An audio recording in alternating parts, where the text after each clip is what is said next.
Bonjour à toutes et à tous et bienvenue pour ce nouvel épisode de l'Instant sportif où aujourd'hui nous allons parler des résultats de la loterie du repêchage dans la LNH qui s'est déroulée ce soir au moment où on enregistre, mardi 5 mai.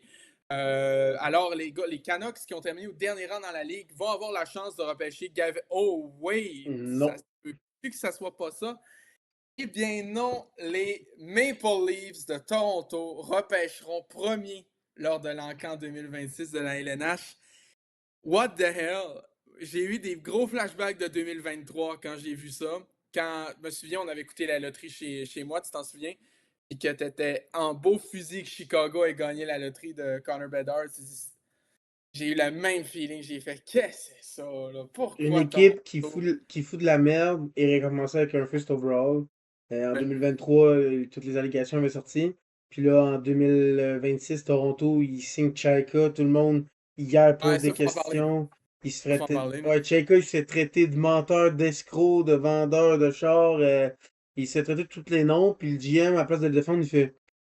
Ouais, ok, moi. Ben oui, mais c'est pas grave. Genre, il se fait dire, il y a un journaliste qui dit, j'ai parlé à 20 personnes haut placées dans la Ligue nationale, il y en a 19 sur 20 qui me disent que c'est un hostile mangeur de marde, en gros, c'est ça que ça veut dire, là. Ah, ouais, Puis c'est lui, ça il que ça veut dit, dire. ben moi, j'ai parlé avec d'autres gens, là, c'est correct, là. Ouais, j'ai parlé à John Jacob. Il a dit qu'il était bien safe. Sa mère lui a dit aussi. Juste, ça fait 6 ans qu'il est plus dans la Ligue, qu'il touche plus au hockey parce qu'il gère genre des Wendy's. Ouais, des Wendy's, Puis, exactement. Avec sa femme. à ce que je sache, il y a 6 ans, ça avait pas très bien terminé. Il avait perdu Effectivement. des choix parce qu'il avait fait des trucs illégaux, il avait Ben, moi, menti. ouais, c'est ça, je vais rappeler un peu en gros, lorsqu'il avait été embauché en 2017, en gros, ben, en tout cas dans ce temps-là, par les Coyotes. Ça avait été le plus jeune GM de l'époque. À l'époque, il avait 26 ans au moment qu'il avait été embauché. C'est un GM de 26 ans. En gros, ils avaient essayé de faire gagner, parce que, tu sais, les Coyotes, ça n'a jamais été une équipe qui ont fonctionné avec un gros budget, qui ont toujours eu des propriétaires assez frileux pour dépenser totalement radin. Je te haïrai jusqu'à la fin de mes jours, Alex Meruelo, je te déteste. Mais donc, juste pour dire, en gros, ils avaient embauché John Shaker. Il se dit, OK, lui, il est statisticien. OK, on ne mettra pas trop d'argent, mais avec les statistiques avancées, on peut gagner. Puis autant John Shaker fait des bons coups, parce que c'est lui qui a repêché, par exemple, pour les Coyotes, Clayton Keller, Jacob Chikrin ou encore Barrett Hayton, qui a une carrière relativement respectable. En tout cas, les Canadiens auraient eu. Ça aurait été mieux s'ils avaient repêché Hayton à la place de Kotkaniemi en 2018, par exemple. Pas mal n'importe qui, sauf Zadina, ça aurait été mieux. Ouais, effectivement. Donc, tu sais, il a repêché ça. Mais John Chayka, c'est le même qui a drafté, par exemple, Pierre-Olivier Joseph, premier tour en 2017, alors que tu avais des gars genre Jake Oettinger, Jason Robertson encore de disponibles, par exemple. Je dis ça quand tu as repêché fin de premier tour. Le même gars en 2019 qui a trade up pour repêcher Victor Soderstrom au 11e rang, alors que tu avais un Matt Boldy ou un Cole Caulfield encore de disponible. Même Newhook, ça aurait été mieux. Même Cam Oui, York, ça aurait été mieux. Puis ils ont sorti juste après, là. effectivement. Matt Shelley avait été repêché après, mais en tout cas. Fait que ouais. Puis sinon, au niveau des échanges, il y a eu des échanges contre. Ben, il y a des gens qui vont te sortir l'échange de Taylor Hall qui dit ah, c'était un mauvais échange parce qu'il relie ça au fait que les Coyotes ont commencé à drop quand il est arrivé. Écoute, j'étais fan des Coyotes à l'époque. C'est la blessure de Kemper qui a tout ruiné cette saison-là. C'était pas l'arrivée de Taylor Hall du tout. Puis sinon, ben, pour ce qui est des autres dingueries, il a coûté des choix de premier tour aux Coyotes, un choix de deuxième tour, puis le choix de premier tour en 2021 à cause de tests privés qu'il avait fait des prospects. Quelque chose qui est totalement illégal. Les Coyotes, après, avaient récupéré un choix de premier tour en 2021, mais c'était dans l'échange qu'ils avaient envoyé Oliver Ekman-Larsson et Connor Garland aux Canucks. Retour de, notamment de ce choix-là, de Louis Eriksson, Antoine Roussel et J.B. Gold. On tankait. On tankait à cette époque-là. Le pick, c'est Euh, pas devenu Gunter. ouais, le pick est devenu Gunter. Donc, c'est ça, c'était un bon pick, mais c'était Bill Armstrong à ce moment-là qui était GM. C'était plus John Chayka. John Chayka est en train de négocier avec les Devils pour avoir un poste avec l'équipe alors qu'il était toujours sous contrat avec les Coyotes et a quitté les Coyotes à la veille des séries de la bulle en 2020. Il est parti comme ça. Si on parle avec toutes les autres affaires de cross, ça a l'air que dans son bureau, tu avais 5 écrans de statistiques à l'avancée, mais il y en avait 4 pour show off. Il y en avait juste un qui servait à quelque chose. C'était un gars croche. Là, il se fait embaucher par les Leafs. J'ai pas vu beaucoup de fans des Leafs qui étaient contents. Paul Bissonnette, qui lui est un stan des Leafs depuis quelques saisons, qui dit fuck it, je prends plus pour cette équipe-là. C'est n'importe quoi. Mais Puis à là, soir, avec le ouais. résultat de la loterie, qui a dit I say rigged, genre c'est n'importe Peut-être quoi. qu'il aurait dû attendre une journée avant de quitter le navire, disons. En tout cas. Puis sinon aussi, ce qu'il y avait qui avait posé problème avec John Chayka, c'est que présentement, on se rappelle que Shane Doan est avec le Maple Leafs, il travaille pour l'instant avec l'équipe dans un rôle de gestion. Et Shane Doan, il jouait toujours avec les Coyotes au moment que John Chayka est arrivé comme GM. Et il a comme. En gros, il voulait signer, il était prêt à signer une dernière année à jouer sur le 4e trio, il s'en foutait, tant pour aider les jeunes, pour aider les jeunes qui arrivaient puis tout. Puis John Chayka, il a fait fuck you, non, va-t'en, genre, t'es pas bon. Fait que c'est comme ça que Shane Doan s'est fait, genre, terminer sa carrière, c'est comme ça, parce que, tu sais, je pense pas que personne n'aurait signé à 42 ans dépassé, là. Puis, tu sais, il aime tellement l'Arizona, Shane Doan. Il voulait rester une dernière année. Puis John Chayka était genre non, fuck you, je veux rien savoir de toi. Je t'en signe pas. Fait qu'il aime vraiment pas John Chayka. Puis c'est pour ça que depuis qu'il est arrivé, on s'attend tous à ce qu'il quitte l'équipe. Qu'est-ce qu'il va faire maintenant, Shane Doan? Est-ce qu'il va aller à Vancouver? Il y a des rumeurs que les Canucks voulaient lui parler. Il y a d'autres rumeurs qui ont dit qu'il va aller rejoindre sa femme dans l'espèce de comité qu'ils ont monté pour amener la LNH en Arizona. Ça serait très possible aussi. Mais en tout cas, il peut toujours avoir un très bon rôle. Shane Doan, ça va être une bonne personne là-dessus. Fait que là, c'est ça. John Chayka n'a pas fait l'unanimité à la conférence de presse. A été résumé en un mot par un journaliste de Toronto. Malaisant. C'était terrible.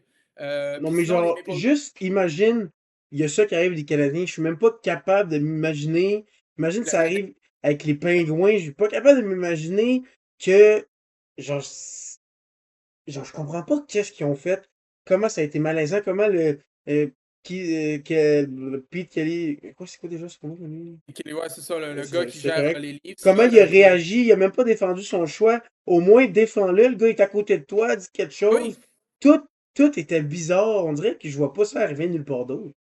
Il y a des gens qui ont théorisé le fait que les Maple Leafs, en tout cas MLSC, donc Maple Leafs Sports Entertainment, qui sont propriétaires de l'équipe, qui ont été rachetés par Rogers, ont vu ce que John Chayka avait fait avec peu de budget, puis ont dit ah, on va pas dépenser gros, puis il va plus nous apporter des bons résultats, donc ils ont aimé ça, puis ils l'ont embauché. Fait que ouais, il y a des gens qui disent que c'est à cause de ça. Donc ça, c'est un petit peu dommage de ce côté-là. Les Leafs qui ont aussi embauché Matt Sundin un peu à la tête des opérations hockey, un truc comme ça. Matt Sundin, c'est un visage très, très aimé à Toronto. Ben, c'est une légende de l'équipe. Son numéro a été retiré, puis tout. Ça a été le capitaine pendant d'innombrables années. Là. Une légende de l'histoire des Maple Leafs, de l'histoire relativement récente. Moi, je pense qu'ils l'ont embauché surtout pour pas perdre la face totalement. T'sais. En gros, John Chayka va faire des décisions. Si c'est controversé, ils vont mettre Matt Sundin pour essayer d'expliquer. Puis justement, ça s'est vu ce soir au niveau de la loterie. Est-ce que tu me dis, c'est Matt Sundin qui était là, qui a réagi, puis qui était comme tout content, qui était comme ah ouais, let's go, ta. Fait que c'est ça. Grosse dinguerie du côté des Maple Leafs qui s'est passé. Sinon, Jim Rutherford aussi va quitter progressivement son rôle chez les Canucks. Les Canucks, on sait qu'ils intervieweraient possiblement Pierre Dorion pour le poste de directeur général. Ça, les fans des Canucks sont pas trop C'est sûrs. déjà mieux que Chaika. Oui, mais puis Pierre Dorion aussi, tu sais, ça dépend aussi que quand il était à Ottawa, il y avait la méprise un peu. Ben, il y avait Ouais. Eugene Melnick du temps qu'il était encore en vie, qui aimait mettre ses doigts un petit peu partout là-dedans, là, de Il n'y se avait pas mêler de. 100% contrôle. Là. Effectivement. Donc là, s'il y a peut-être un petit peu plus de contrôle, peut-être ça va bien aller. Même encore là, les Canucks, c'est peut-être pas l'équipe la mieux gérée de la ligue. Mais Puis en sinon, on tant peut que revenir. reconstruction, si on regarde ses choix, tout ça, c'est pas Non, c'est pas dégueulasse. Là. mauvais. C'est pas mauvais du tout. Il y a peut-être Josh Norris qui a pas. Mais tu sais, lui, Mais ça, c'est à c'est les cause des blessures. blessures. Là. Ouais, c'est ça. Fait que, mais sinon, c'est lui qui a empêché Kachuk, qui a empêché Stutzel, c'est lui qui était là. C'est Puis Sanderson, d'autres. c'est-tu lui aussi? Je pense que oui. Anderson, probablement. Chabot, je pense aussi. En tout cas, tu sais. Non, ça va. C'est un bon GM, Pierre Dorion. C'est pas un mauvais directeur Mais général du c'est tout. En tout cas, pour pas le pire. l'amener à un autre niveau que là, ça a été plus compliqué. Que Ouais, ça a peut-être qu'il pris va faire longtemps. la même chose. Il va rester pour la reconstruction, puis après, on sait pas. Ouais. On sait pas trop. Donc, ça va être intéressant à suivre. Puis sinon, pour revenir à la loterie, donc les Maple Leafs qui ont le premier choix, les Sharks de San Jose, qui ont gagné beaucoup de place et qui s'avancent avec le deuxième. On peut pas dire qu'ils n'ont pas été choyés dans les dernières années. Ouais. 2023, on repêche Will Smith, si je ne me trompe pas. Ouais. 2024, on a le premier choix, on repêche Macklin Celebrini. L'année passée, on a comme le 2 ou le troisième, on Deuxième, repêche Misha. Michael Misha. Et là, cette année, on va encore avoir le deuxième. Donc, je sais pas, si c'est pas McKenna, ça va être Ivar Stanberg. Probablement, Sinon, à part s'ils veulent un défenseur, parce qu'en attaque, ils sont vraiment remplis. ouais, ils sont Mais stack. personnellement, si j'étais les Sharks, je prends le deuxième entre McKenna et Stenberg qui va rester. Pour moi, ils sont vraiment dans une catégorie en haut du reste. Mais sinon, peut-être ils peuvent trade down s'ils veulent absolument un défenseur, je sais pas. Mais c'est très rare qu'on voit des choix top 3 être échangés. Donc, si on se fie à tout ce qu'on voit, Toronto, probablement, le gros marché, ils vont prendre McKenna. Parce que Stenberg et McKenna sont vraiment proches. Mais pour vendre des tickets, McKenna est là, Stenberg est en bas. Donc, tu prends McKenna, peut-être que ça va faire rester Matthews. Matthews qui avait des rumeurs qu'il était peut-être pas tant content d'être là, l'équipe gagnait pas. Mais là, si tu te donner un McKenna pour jouer avec toi, qui coûte à peine 1 million, là, tu as de la place en masse, avec tout ça. Donc là, peut-être que ça va le faire rester. On verra qu'est-ce qui va arriver avec eux. Tcheka va avoir beaucoup de choses à faire, là, et Ouais. il revient, mais il y a beaucoup de trucs à gérer, puis ça peut affecter pour beaucoup d'années. Parce qu'en plus, Mathieu, je pense qu'il y a une clause de non-mouvement total. Donc, s'il veut être échangé, c'est pas mal lui qui va décider où il va aller. Donc, j'ai Ouais. hâte de voir qu'est-ce qui va arriver avec eux. Ils sont très chanceux. J'ai vu plusieurs réactions de fans des Leafs qui sont hyper heureux parce que eux, ils pouvaient passer. Là, ils ont le premier choix, mais ils auraient pu ne pas avoir de choix du tout. Ouais. Parce qu'il y avait le cinquième choix, mais leur choix, il est à Boston, mais protégé de top 5. Donc, s'ils reculaient d'une place ou deux, le choix s'en allait à Boston. Eux, il n'y avait pas de choix, là. Mm. Eux, ils sont vraiment contents. Donc, j'ai hâte de voir ce que ça va faire pour Toronto. Là, il y a plusieurs personnes qui ont commencé à dire que c'était Rick parce que là, Toronto, ça allait pas bien, Chaika, tout ça. Ils se sont donné le premier choix. Mais j'ai l'impression que cette année, la Ligue nationale était un peu dans la merde, à part si Vancouver gagnait. Parce que Chicago, on aurait dit que c'est Rick, il s'en va jouer avec son cousin. Après ça, c'était les Rangers, on aurait dit un gros marché qui va pas bien. Et c'est Rig. Ah, la Floride le gagne, ah, c'est Rig. Si les Sharks réussissent à monter premier, ah, c'est Rig, il donne encore aux Sharks. Toronto qui gagne. Qu'il n'y avait comme pas d'issue Ouais. vraiment. Rendu là, c'était beaucoup de Rig. Les Rangers, là, j'aurais plus dit que c'est Rig parce que les Rangers, c'est vrai que ça va vraiment pas bien. Mais Toronto, c'est sûr que c'est un bon timing aussi. Puis pour les Sharks, comme on a dit, est-ce qu'ils prennent Sandberg, est-ce qu'ils prennent un défenseur? Parce que après les deux premiers, qui c'est des attaquants, il y en a comme 4-5 que c'est des defs qui sont pas mal dans la deuxième tier. Donc j'ai hâte de voir qu'est-ce qui va arriver. Les Canucks font une saison misérable. Ils ont échangé leur Ouais. capitaine. Se font, comme on dit en bon français, se font fourrer. Ils vont Ouais. repêcher troisième.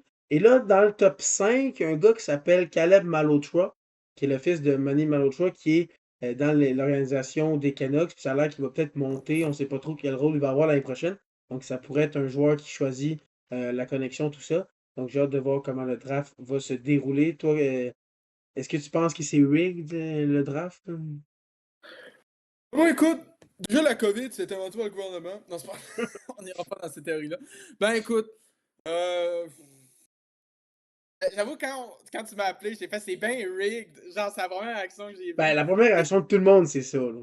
c'est bien rigged. Non, je suis juste déçu pour les fans des Canucks. Je pense pas nécessairement que c'est rigged, mais je suis vraiment déçu. Ils l'auraient mérité, là. Ils ont-tu déjà eu le premier choix, les Canucks, sincèrement? Je sais qu'ils ont eu euh, le En 2 99, et ils ont eu comme le 3. 2 puis le 3. Ils s'étaient arrangés pour aller chercher les frères Sedin. Écoute, je pense qu'ils regrettent encore de ne pas avoir pris Patrick Stéphane, qu'il soit plus dispo à ce moment-là. J'étais pas né dans ce temps-là, mais je sais pas comment les équipes ont réussi à les laisser avoir le 2 et 3, là. Ouais, ben en tout cas, ils ont dû bien négocier là, en tant que tel. Là. Dans ce temps-là, je sais pas. Peut-être c'est en se débarrassant de Marc Messier. On sait que dans ce temps-là, Marc Messier était à Vancouver. C'est son parcours qui a été. C'est joué avec les Canucks qui a bien été. Là. Lol. Euh, Donc, je sais pas trop, mais non, je suis juste déçu pour les fans des Canucks. Là. Ils l'auraient mérité là, avec une saison autant catastrophique qu'ils ont eu. Pedersen qui va pas bien, tu peux pas l'échanger. Demko qui est tout le temps blessé, ça m'a donné. Il l'aurait mérité, puis tu sais, il serait resté proche de chez lui. Là. Il est natif du Yukon, je crois, du Ouais, mais je territoire du pense qu'il Nord-Ouest. habite à Vancouver. Il y a une affaire de même. Ah, tu Peut-être sais, plus maintenant pour l'école, mais comme il il y a habite des dans le liens coin. avec Là. moi. Fait que, tu sais, t'es correct. Je suis très content que ce soit pas à Chicago, par contre. Tu sais, je me suis dit, autant c'est Toronto, ça a l'air assez louche. Autant je suis content que ce soit un marché canadien. Si je l'avais vu à Chicago, à New York ou en Floride, ou même à San Jose, j'aurais pété un corps. Sincèrement, Hey, j'aurais fait. non, mais Oh, ben, avec son cousin, ça aurait été crazy. Surtout qu'il y en a un qui est centre, l'autre il était lié. Ça aurait été fou. moi, j'aurais pété une table. Je pense que j'aurais pété une table, là, puis j'aurais compris, en tout cas. Sinon, ben, c'est les Blackhawks qui vont repêcher 4, puis les Rangers qui vont repêcher 5, si je me trompe pas. Je pense que oui. Je vais aller vérifier, parce que j'ai regardé vraiment le top 2. On Mais checkait plus le top 3, là, mais j'étais comme, ah, c'est bon, le pauvre Canucks. ouais, les Canucks. Parce qu'en plus, les Canucks, on peut dire qu'ils ont tank, mais pas en même temps, là. Ils ont signé de Brusque à l'off-season, là. Ah non, c'était l'année passée. Le Bros, ça fait 2 ans qu'il est là. Non, mais pareil, là, ils voulaient pas tank, là. Ça a donné qu'ils ont changé Quinn quand ils ont compris qu'ils voulaient pas signer puis que c'était complètement dégueulasse, là. Je te rappelle Donc, que les Canucks, il y a pas plus tard, il y a 2 ans, c'était un match d'aller en finale de conférence, là, avec Silovs qui était dans les buts, même pas Demko. Là, fait c'est que, fou comment les Canucks, ça change vite, hein.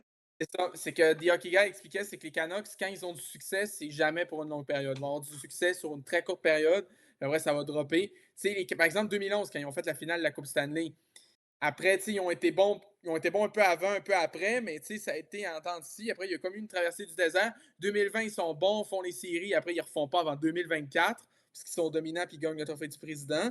Après, ils font les séries. Depuis ce temps-là, ça va pas bien. Ils ratent ça fait 2 années de suite qu'ils ratent. C'est catastrophique. Il dit après la finale de 94, ça a été rough pendant quelques années. Sinon, c'est ça à Vancouver.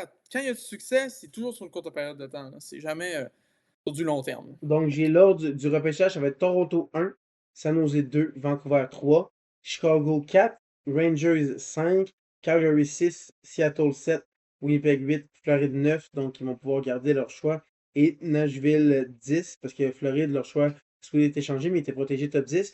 Une chose qui est à remarquer, c'est que Saint-Louis a le choix 11 et 15, 15 qui était dans la transaction avec Détroit pour Falk, donc ça leur fait Ah oui. deux choix top 15. Donc, s'ils veulent commencer une rebuild, quelque chose, on ne sait pas avec eux, c'est un peu étrange, qu'est-ce qu'ils font.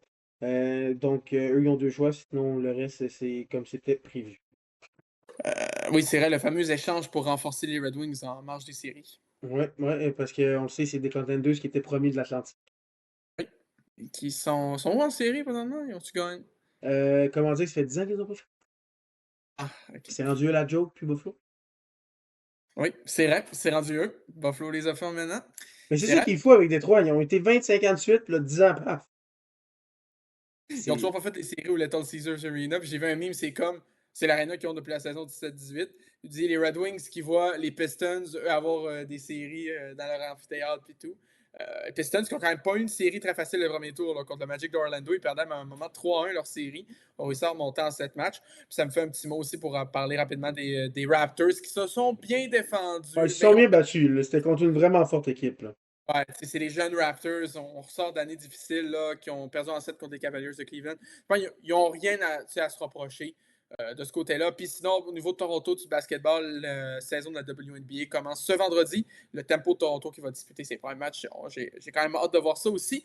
Pour revenir au hockey maintenant, nouvelle LNH, on a parlé de la grosse nouvelle de John Chayka du côté de Toronto. On a eu quelques nominations, quelques nominés au niveau des trophées. Tout d'abord, le Bill Masterton, sans aucune surprise, Jonathan Toews a été nominé. On sait avec la traversée du désert qu'il a eu. Gabriel Landeskog aussi, ça n'a pas été très surprenant. Et Rasmus Dahlin, que lui, j'avais oublié. En gros, je me souvenais plus pourquoi il avait été là. Et on m'a expliqué, en gros, c'est parce qu'il était en voyage, puis sa femme avait comme fait un arrêt cardiaque. En tout cas, elle a eu des Ok, problèmes. ouais. Il était resté avec elle, puis tout, il avait manqué une partie du camp d'entraînement pour ça. C'est un peu comme il y a quelques années, Craig Ouais. Anderson qui avait gagné un peu après que sa femme ait battu le cancer puis tout. Là, donc, moi, en tout cas, je ne sais pas si on nommé Rasmus Dahlin pour éviter de nommer Connor Ingram pour une deuxième fois en 3 ans. Euh, ça, Ouais, lui c'est des up and down vraiment, là. parce que je me souviens, il me semble que c'était lui le finaliste des Oilers pour le Master. Ouais, ça se peut très fortement, parce que les Oilers, à part lui. Ben, c'est parce que Ingram, on se souvient, il gagne en 2024 lorsqu'il. Parce qu'en gros, il y a sa saison avec les Coyotes qui avait quand même mené la ligue avec 6 blanchissages. Après, Utah l'année passée est blessé, va pas bien, quitte l'équipe pour aller dans le programme d'aide de la LNH. Échangé aux Oilers pour considération future où il avait été envoyé au balotage, je ne me souviens plus trop. A joué dans la Ligue américaine en début de saison, n'a pas été bon. Son moyen de but alloué est au-dessus de 4 dans la Ligue américaine. Monte dans la Ligue nationale parce que les Oilers qu'est-ce que tu veux qu'ils fassent avec leur gardien entre Calvin Pickard et Tristan Jerry qui accordent en moyenne 6 buts par match? Il monte, il fait relativement bien en saison régulière. Pour en série, ça a été compliqué. Là. Mais, fait que, en tout cas, je pense qu'ils ont évité de le nommer pour une deuxième fois en 3 ans. Là, ça aurait été abusé.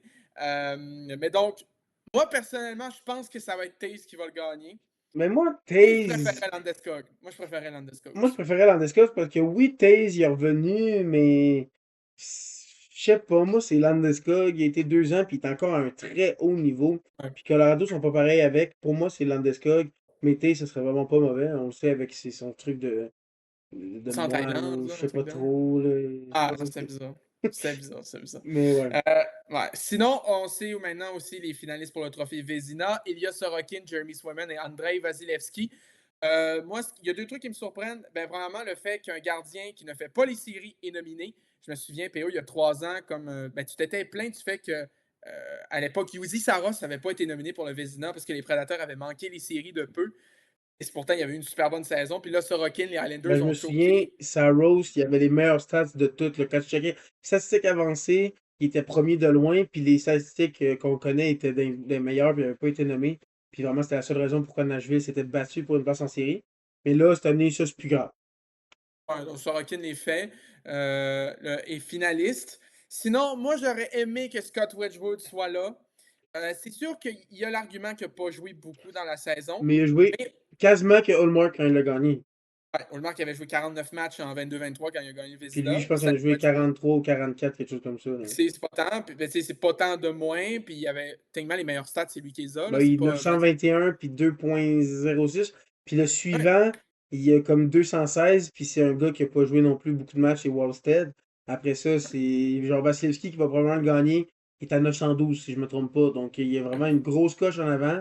Puis ça aurait dû être lui qui soit finaliste. Oui, ok, je le donne à Vasilevski pour le gagner, mais je pense que je l'aurais pris avant Sorokin qui a pas fait les séries, justement, là. en plus, Wedgwood fait pas si mal que ça. Il y a le premier match contre Minnesota, ça a été plus rough, là, mais là, le Colorado, au moment qu'on enregistre cet épisode-là, juste après l'autre prévu deuxième tour, le deuxième match est terminé, Colorado l'a remporté 5-2, donc c'est là, il a Ils bien sont fait. invaincus encore, là. Ils sont encore invaincus. Donc, en tout cas, il aurait peut-être mérité sa place. Sinon, on connaît également les finalistes pour le trophée Jack Adams. Donc, c'est Dan Hughes, John Cooper et Lindy Ruff. Certains ont crié au scandale, ben pas crié au scandale, mais ont dit Martin Saint-Louis volé, pas nominé. Je peux comprendre, il y a eu une bonne saison, mais tu sais, c'est pas comme s'ils avaient mis, je sais pas moi, genre, ben voyons, un petit peu. Moi, c'est John Cooper. Oui, ok, il y a eu quelques blessés cette année, mais il reste qu'il y a non, je recommence. Il reste qu'il y a une équipe vraiment très très bonne, un alignement excellent avec un gardien qui va probablement gagner le Vezina. Il y a Kucherov qui va être probablement finaliste pour le Hart. Genre, il y a une très bonne équipe devant lui. Moi, Ouais, j'aurais plus mis un gars, peut-être Marco Sturm, Rick Tocchet ah, avec bah, les ouais, Rick Flyers, Tocchet aussi, oui. des trucs comme ça que je trouve qu'eux, ils ont vraiment plus surpris que qu'est-ce qui était prévu. Parce que j'ai vu une statistique, ben pas une statistique, c'est que tu prends genre le nombre de points qui étaient prévus selon les sites de betting de chaque équipe, puis tu regardes comment ils ont fait vis-à-vis, puis les Tampa Bay ont fait comme quoi, 2-3 points de plus que qu'est-ce qui était prévu, tandis que des équipes comme les Flyers, que c'est 15 points de plus, qui étaient vraiment plus impressionnants, puis c'est des équipes qu'on pensait pas qu'ils faisaient les séries.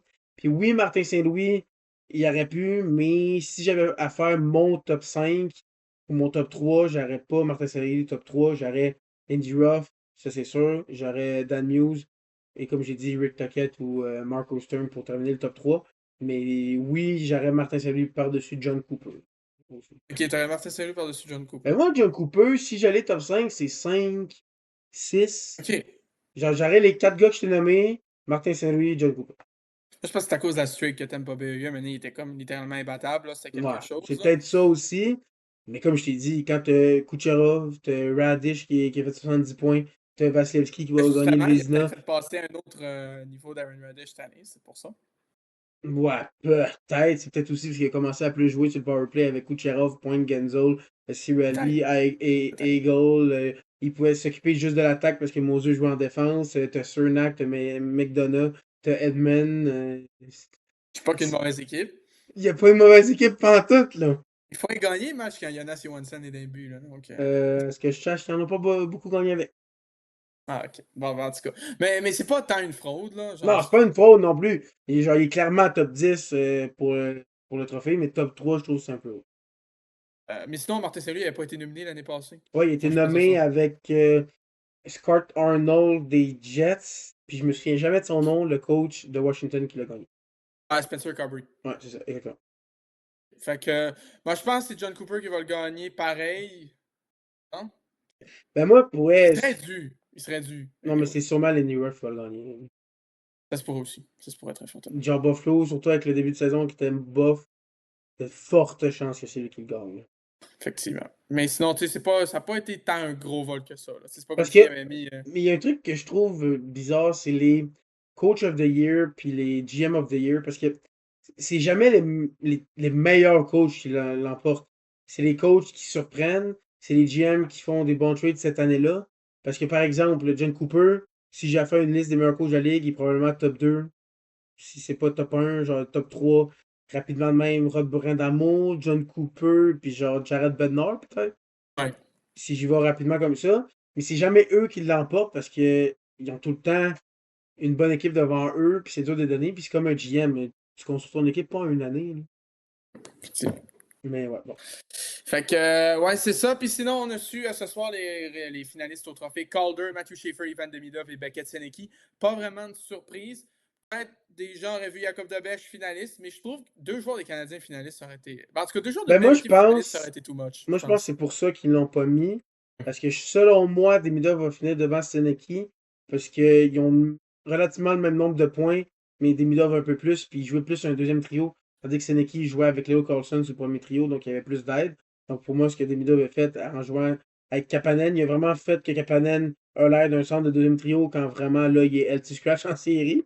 Donc il a vraiment carry Kapanen toute l'année. Un bon bout était avec Newhook. Il y a eu quelques matchs avec Slavkovski. Mais je pense pour ça qu'ils n'en ont pas mis. Parce que si tu regardes l'année passée, lui qui avait terminé deuxième, c'était Dustin Wolf. Les Ouais. deux avaient 29 victoires, mais Dobech était en moins de matchs. Dobech a amené son équipe en série, Wolf, ils ne l'ont pas fait. Oui, Wolf avait un peu des meilleurs stats, mais si tu enlèves les débuts de saison où que Dobech gagnait mais n'avait pas les bonnes stats, les 2 derniers mois, il était juste fantastique. Il a même été première étoile de la semaine un moment donné dans toute la ligue. Donc, moi, j'aurais mis Dobech. Je sais pas si j'aurais mis devant les deux autres gars, parce que les deux autres gars ont vraiment été très très bons. Donc, clairement, il va être probablement quatrième au scrutin. Donc, il n'y a pas de vol en tant que tel, disons, là. Et de toute façon, je pense que les deux sont là. C'est pour faire état de présent, mais je pense qu'on se doute que c'est Schaefer qui va le gagner, là. Si il ne gagne pas unanimement, Ouais. les personnes qui l'ont pas voté ne méritent plus de voter. Mais comme Le- l'année où ce que McDavid avait gagné le Hart, je pense que c'était sa saison de 160 points. Puis il y avait. Tout le monde avait donné le vote de première place, sauf un gars qui avait donné un vote de cinquième place, puis qu'il avait mis Pasternak en première place. C'était un gars de Boston, là. Fait que, ça n'a juste pas rapport, parce que oui, ok, tu te dis, ah, mon vote, il vaut pas tant, mais ça enlève la crédibilité. Parce que là, Schaefer, ouais, cette année, c'est un défenseur qui a 22 ou 23 buts. ouais. C'est genre premier pour les recrues ou deuxième. J'ai pas vu En time, les buts, les défenseurs recrues, oui. Non, mais Je je pense que c'est parle premier. cette année pour toutes les recrues. Ouais. Après ça, il a comme eu 60 quelques points.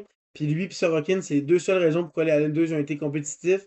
Il jouait des 30 minutes, il était bon défensivement, offensivement, 100%. Puis en plus, Il a 18 ans. je veux dire qu'il a 18 ans. encore 18 ans. 18 ans, puis en plus, il ressortait d'une saison qu'il n'avait pas joué. On se souvient, Ouais, il s'était non, pour blessé au mondial vrai, junior. ce gars-là, ça va être dans une couple d'années le meilleur def au monde quand McCarr et Quinius vont un peu descendre, là. Il va être. C'est le Celebrini de la défense. C'est bon. Je pense que c'est pas mal tout pour ce qui est des Il y a aussi finalistes. le Ted Lindsay, qui est Ah le oui, c'est vrai. Heart, mais voté par les joueurs, le Most Outstanding Player. Puis ça a été Celebrini, McDavid et Kucherov, donc Ouais. McKinnon n'est pas là. Est-ce que ça va être la même chose pour la Heart? J'ai hâte de voir. Mais c'est pas surprenant. C'était trois de ces quatre-là qui allaient être nommés. Ouais. C'est vraiment ces quatre-là qui ont dominé. Selon moi, je serais pas surpris que Celebrini le gagne, parce que le monde trouve ça vraiment impressionnant le fait qu'il y a aucun joueur proche de lui dans son équipe. Comme McDavid, offensivement, il y avait Draisaitl, il y avait Bouchard. Oui, défensivement, c'est pas fou, mais genre, ils sont là. Celebrini, je pense, le deuxième joueur, il a 65 points. C'est genre Will Smith. Donc, il a vraiment été tout seul, puis il a battu le record de son équipe pour le plus de points. Donc, j'ai hâte de voir qui va le gagner. Mais pour le Hart, je pense que ça peut être différent parce que, un peu comme les gardiens, les Sharks n'ont pas fait les séries. Donc, tu es le plus utile à ton équipe, mais tu n'as quand même pas réussi à faire les séries. Donc, pour le Hart, je verrais plus un McDavid. Puis pour le Ted Lindsay, McDavid ou Celebrini, un des deux. Puis sinon, j'avais oublié, mais le Lady Bing, le joueur le plus gentilhomme aussi, tout en gardant des bonnes performances. Les finalistes, Yannick Kopitar, Cole Caulfield et Jake Sanderson. Peut-être un dernier Kopitar. Un Pourquoi dernier. pas? Il n'y a même pas de débat. Ouais. Je pense que Kopitar va l'avoir. Finir sa carrière, il a été gentilhomme tout le long. Cole Caulfield, j'étais un peu surpris. J'avais vu Suzuki, mais en fait, saison, Suzuki a pogné quand même plusieurs pénalités. Mais Cole Caulfield, c'est vrai qu'il est toujours heureux, il a toujours le sourire. Donc, c'est pour ça qu'il est nommé et il y a beaucoup de pénalités. Mais en même temps, Suzuki, il y a plus de risques de jouer des pénalités parce qu'il joue vraiment plus défensif, plus des responsabilités. Mais ouais, quand même surpris de voir Cole Caulfield, un joueur des Canadiens au moins. Donc, ça fait pas mal le tour là-dessus. Ben, je comprends pas pourquoi on n'a pas encore les finalistes au trophée Maurice Richard. Ah, c'est parce qu'il s'est décidé, Le hein. Art Ross aussi, Aquatic? Ah, ouais. Ouais, non, je comprends pas. Bah, ok, je vais te donner les finalistes pour le Ok. Maurice Richard. C'est McKinnon, Caulfield, puis McDavid. Puis je serais pas surpris que McKinnon le remporte. Ah ouais, ok, c'est bon. C'est bon. Je mettrais un Good. petit 4 milliards dessus. Ok, ok, quand même, ok, c'est bon. Ben, j'espère que tu vas avoir raison. Non, je suis en blague, bien sûr, on le sait, c'est déjà décidé depuis la fin de la saison. Ben écoute, sinon, je pense que c'est pas mal tout. On a pas mal tout évoqué pour ce qui est nouvelle hockey. Plus tard, lorsque ça va être le repêchage, c'est au mois de mai, je suppose. Pas au mois de mai, au mois de juin. Ouais, Mais mois je de juin, c'est pour vrai, c'est très serré avec la coupe, là, c'est quelques jours. Mm. Finale de la coupe, repêchage, joueur autonome, Agent libre, c'est ouais. c'est vraiment tout d'un coup, là. Tu sais, on risque de faire une émission preview prospect. Toi, je sais que tu suis beaucoup plus les prospects que moi, là. Fait que tu peux pouvoir nous Mais parler, là, c'est quoi les cette meilleurs année, prospects. un peu moins que les autres années parce que les autres années, j'avais comme une motivation à regarder. Là, cette année, les Canadiens, leur choix Ouais. est. Ah, ok. Mais j'ai suivi quand même. Mais oui, on pourrait plus être en profondeur. Puis si tu t'as moins regardé, tu pourrais plus me poser des questions ou si jamais on peut Ok. regarder quelques vidéos ensemble. On va checker ça, ça arrive très très bientôt. C'est bon, parfait. Ben, sinon, écoute, c'est pas mal tout. J'espère que vous avez apprécié. Puis on va se retrouver une prochaine fois pour continuer de parler des nouvelles du monde du hockey.